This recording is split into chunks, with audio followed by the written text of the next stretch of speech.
Assalamualaikum warahmatullahi wabarakatuh. Salam utut, salam ngopi kawan-kawan sekalian. Kembali bersama Om Bob dalam telusur dan tutur sejarah. Kembali Om Bob datang ke kota Yogyakarta. Tepatnya saat ini berada di Astono Mulyo, Gambiran, Umbul Harjo, Yogyakarta. Inilah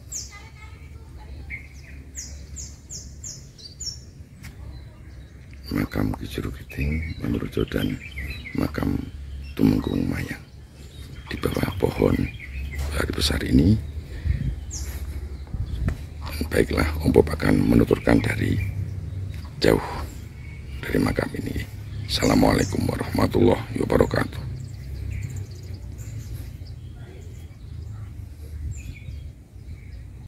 Baik, Om Bob akan menceritakan dari tempat lain, namun masih dalam komplek Astana Gambiran ini.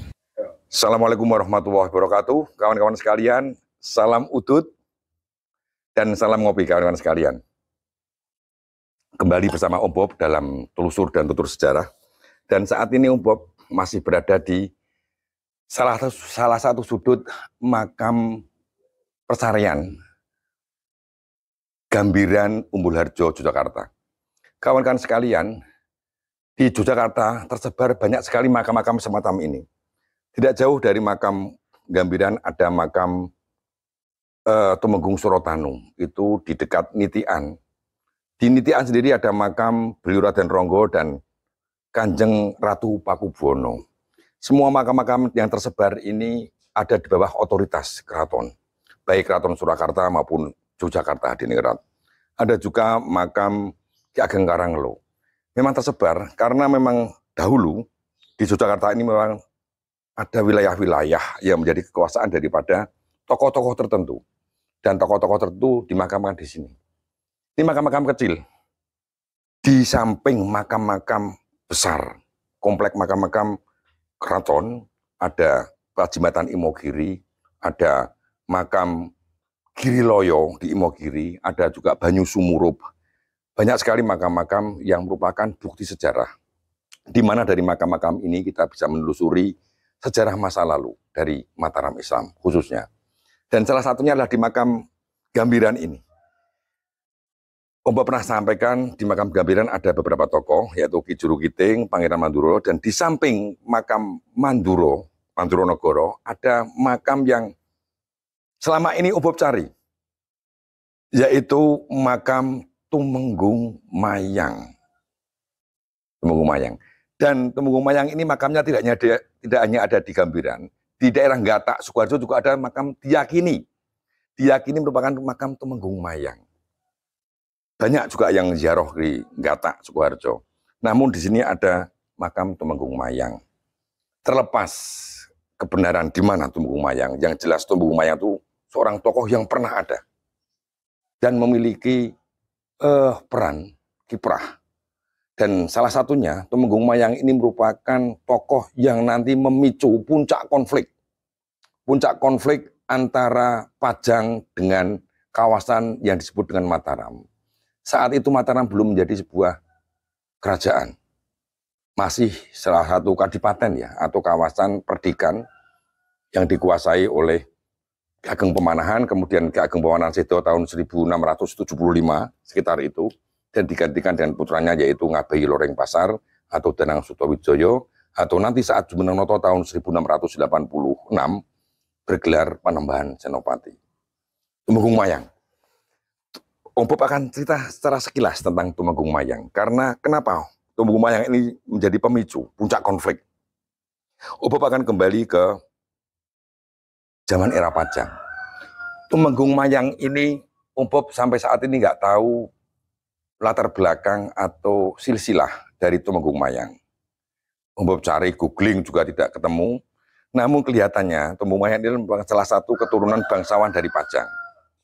Kalau dengan Pajang, apakah dari Demak, Om Bob belum tahu. Tapi yang jelas Tumenggung Mayang ini merupakan adik ipar dari Panembahan Senopati. Jadi Panembahan Senopati punya adik, salah satu adiknya itu namanya Dewi Tembini. Jadi Dewi Tembini ini merupakan putra dari Ki Ageng Pemanahan dengan Ibu Nyai Sabinah. Ini kawin dengan Tumenggung Mayang. Tumenggung Mayang salah satu pejabat teras di Keraton Pajang. Beliau merupakan komandan intelijen Pajang. Jabatannya sangat strategis, sangat dekat dengan Sultan Hadiwijoyo. Di mana peran Tumenggung Mayang sehingga memicu puncak konflik kemarahan daripada Sultan Hadiwijoyo. Tumenggung Mayang dengan Dewi Tembini ini memiliki putra sematawayang, namanya Raden Pabelan. Raden Pabelan.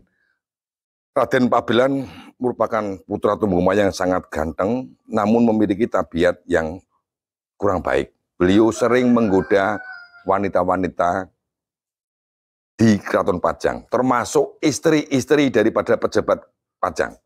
Ini yang menimbulkan keresahan daripada Tumenggung Mayang.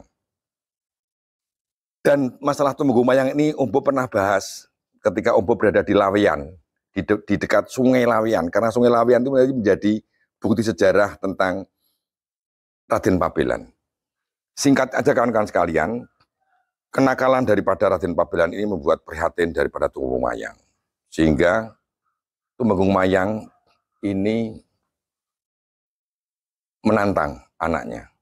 Ada dua versi kawan-kawan sekalian. Ada dua versi terkait dengan tragedi Raden Pabelan terhadap putri Sultan Hadiwijoyo itu Sekar Kedaton.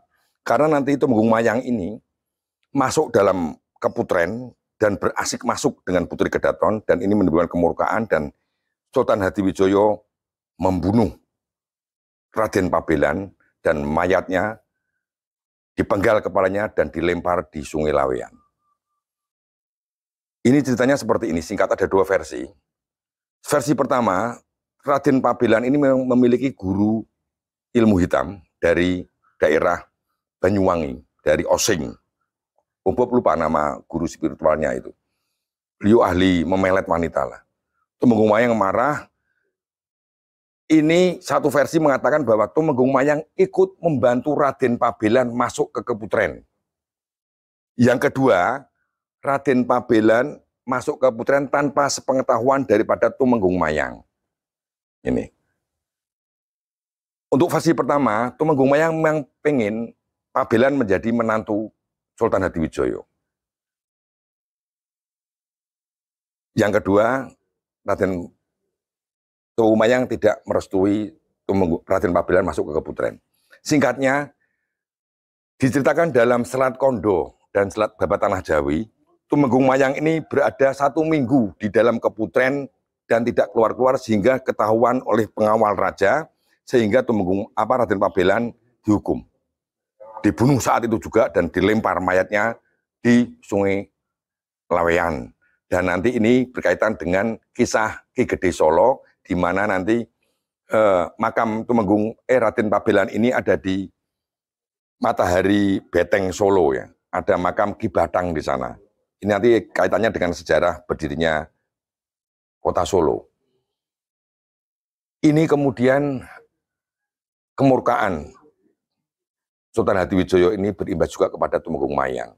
Tumenggung Mayang dipanggil, terlepas apapun anak polah Bopo Kepradah, dan Tumenggung Mayang dipersalahkan oleh Sultan Hadiwijoyo. Namun tidak dihukum mati, dihukum buang ke Semarang. Tumenggung Mayang dibuang ke Semarang. Ya, ada yang mengatakan dibuang di sekitar Alas Roban. Kejadian meninggalnya Raden Pabelan dan akan dibuangnya Tumenggung Mayang ini membuat Dewi Tembini, istri daripada Tumenggung Mayang, lari ke Mataram melaporkan kejadian ini kepada kakaknya, yaitu Panembahan Senopati. Panembahan Senopati murka karena menganggap bahwa langkah dari Sultan Hadiwijoyo tidak bijak. Kenapa tidak bijak? Panembahan Senopati membandingkan apa yang dilakukan Tumenggung Mayang dengan apa yang dilakukan Joko Tingkir atau Sultan Hadiwijoyo saat masuk ke keputren di era Demak dulu, sehingga Joko Tingkir menjadi menantu Sultan Trenggono. Namun ini berbeda. berbeda persoalan karena Joko Tingkir memang terah daripada Ki Ageng Pengging. Sementara Tumenggung Mayang Pabelan hanya seorang anak daripada seorang Tumenggung. Ini berbeda. Kemarahan Panembahan Senopati ini diwujudkan dengan rencana untuk membebaskan Tumenggung Mayang dari pembuangan ke Semarang. Diceritakan kalau nggak salah ya, Panembahan Senopati menyiapkan 400 pasukan elit khusus yang dipandegani oleh Ki Bocor. Ki Bocor itu adalah mantri Pamajakan Begelen yang ikut bergabung dengan Mataram. Ki Bocor itu mantri Pamajakan untuk menghadang iring-iringan pasukan Pajang yang akan membuang Tumenggung Mayang. Iring-iringan pasukan Pajang ini kalau nggak salah jumlahnya ratusan. Namun dapat dikalahkan oleh 40 pasukan elit Mataram dan Tumenggung Mayang berhasil dibebaskan dan mendapat suaka politik di Mataram. Kejadian inilah yang memicu kemarahan Sultan Hadiwijoyo yang selama ini telah mencurigai atau belum yakin bahwa putranya yaitu Panembahan Senopati berani balelo atau nungkul. Namun setelah melihat kenyataan Panembahan Senopati berani membebaskan Tumenggung Mayang, maka saat itulah Sultan Hadiwijoyo menyatakan bermusuhan dengan Mataram. Hingga nanti diceritakan ada yang mau menggempur, namun Om Bob tidak yakin kalau Pajang dengan Mataram sempat beradu untuk berperang. Karena di daerah Prambanan nanti, daerah Taji, pasukan Pajang kembali ke Pajang tidak jadi meluruk ke Mataram ini. Banyak versi, banyak cerita tentang konflik antara Pajang dan Mataram. Sehingga nanti itu kejadian ini tahun 1582, sepulang dari memimpin pasukan ke Prambanan, Sultan Hadiwijoyo sedo dan mangkat.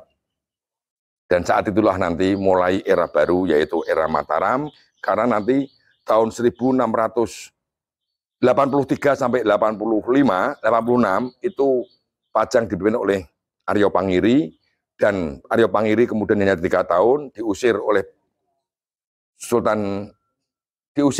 Pangeran Benowo. Koalisi antara Pangeran Benowo dengan Panembahan Senopati dipulangkan ke Demak, dan Pangeran Benowo menjadi Sultan Pajang ketiga hanya setahun, kira-kira tahun 1586 sampai 1587. Tahun 1586 ketika pulang dari penobatan Pangeran Benowo, Panembahan Senopati mendeklarasikan dirinya menjadi Raja Mataram, dan Mataram saat itu beralih dari Kadipaten Tanah Berdikan menjadi Kerajaan Mataram tahun 1586. Itu Tumenggung Mayang. Dan Tumenggung Mayang ini nanti sangat berperan ketika Mataram bersiap-siap menghadapi Pajang. Karena apa? Karena Tumenggung Mayang mengetahui persis kekuatan militer Pajang, termasuk strategi militer yang digunakan oleh Pajang. Jadi membelotnya Tumenggung Mayang ke Mataram merupakan kerugian buat Pajang dan merupakan keuntungan buat Mataram. Sehingga beliau disarekan di makam Gambiran ini. Jadi makam Gambiran ini usianya ya sangat tua, karena bersamaan dengan awal berdirinya Mataram Islam.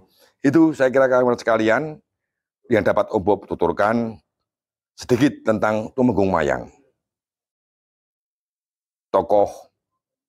Salah satu tokoh yang cukup penting di era Kesultanan Pajang dan memiliki peran juga terhadap berdirinya Mataram Islam, karena beliau merupakan adik ipar daripada Panembahan Senopati.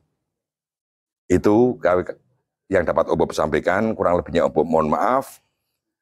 Dan kawan-kawan bisa mengkomparasi apa yang Om Bob sampaikan dengan literasi lain, atau mungkin kawan-kawan ada yang tahu silsilah dari Tumenggung Mayang, dapat Om Bob kirimkan dalam kolom komentar, karena Om Bob juga sampai saat ini nggak tahu tentang nasab atau silsilah daripada Tumenggung Mayang. Yang jelas beliau salah satu pejabat militer di era Kesultanan Pajang dan merupakan suami dari Dewi Tembini, adik dari Panembahan Senopati. Demikian dapat sampaikan, kurang lebihnya mohon maaf. Salam udut dan salam ngopi kawan-kawan sekalian. Assalamualaikum warahmatullahi wabarakatuh.